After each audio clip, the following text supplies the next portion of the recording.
এক সপ্তাহের মধ্যে বাংলাদেশে ২ দফা শক্তিশালী ভূমিকম্প অনুভূত।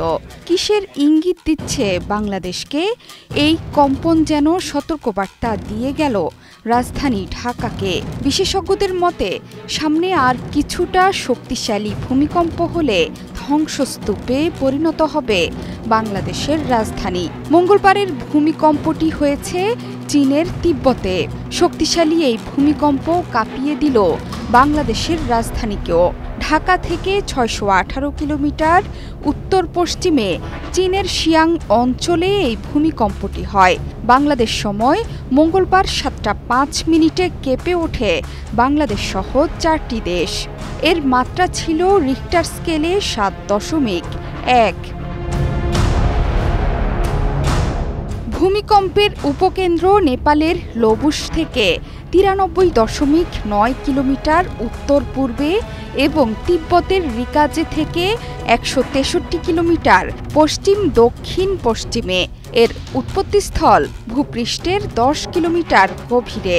এই ভূমিকম্পের কয়েক দফা কম্পনে আতঙ্কিত হয়ে পড়েন রাজধানীবাসী। ভূমিকম্পে বাংলাদেশে কোনো ক্ষয়ক্ষতির খবর পাওয়া না গেলেও তিব্বতে শক্তিশালী কম্পনে প্রাণহানি হয়েছে অন্তত অর্ধশত।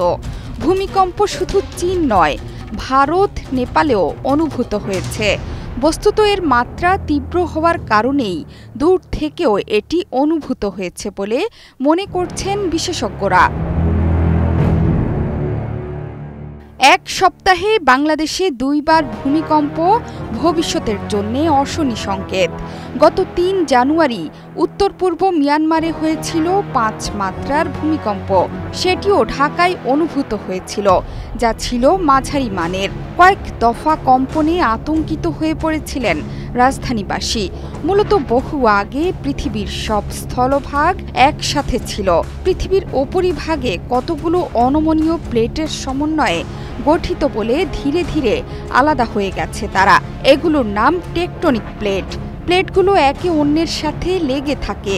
কোনো কারণে এগুলোর মধ্যে সংঘর্ষ হলেই তৈরি হয় শক্তি। এই শক্তি সিসমিক তরঙ্গ আকারে ছড়িয়ে পড়ে।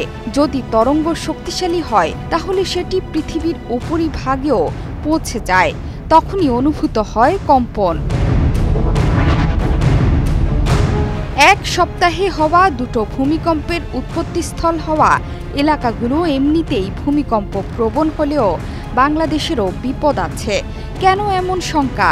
বাংলাদেশের ভূমিকম্প সহনশীলতা নিয়ে মার্কিন আন্তর্জাতিক উন্নয়ন সংস্থা USAIDর ফ্যাক্ট শিটে বলা হয়েছে যে বাংলাদেশ ভূমিকম্পের সক্রিয় এলাকায় অবস্থিত এবং এটি বড় দুর্যোগ সূচকে বিশ্বব্যাপী ভূমিকম্পের জন্য সবচেয়ে ঝুঁকিপূর্ণ ২০ শহরের মধ্যে ঢাকার অবস্থান।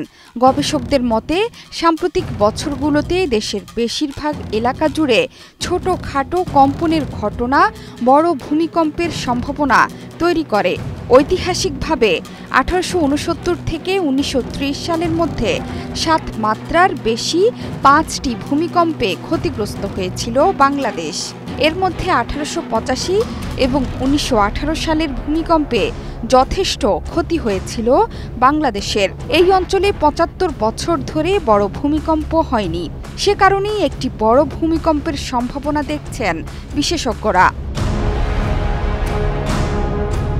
বাংলাদেশ তথা ঢাকায় কোনো বড় ভূমিকম্প হলে এর ক্ষয়ক্ষতি কী পরিমাণে হবে সেটি আন্দাজ করা কঠিন নয়।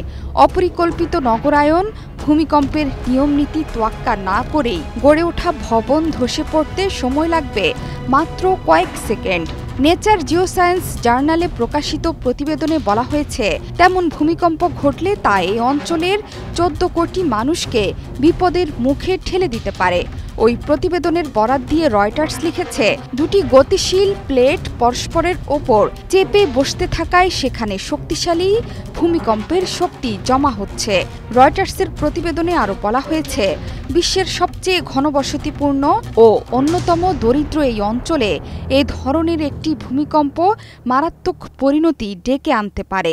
তেমন ভূমিকম্প হলে অপরিকল্পিতভাবে গড়ে তোলা ভবন, ভারী শিল্প, বিদ্যুৎ কেন্দ্র এবং গ্যাস ক্ষেত্রগুলো ধ্বংসের মুখে পড়তে পারে বলে শঙ্কিত গবেষকরা।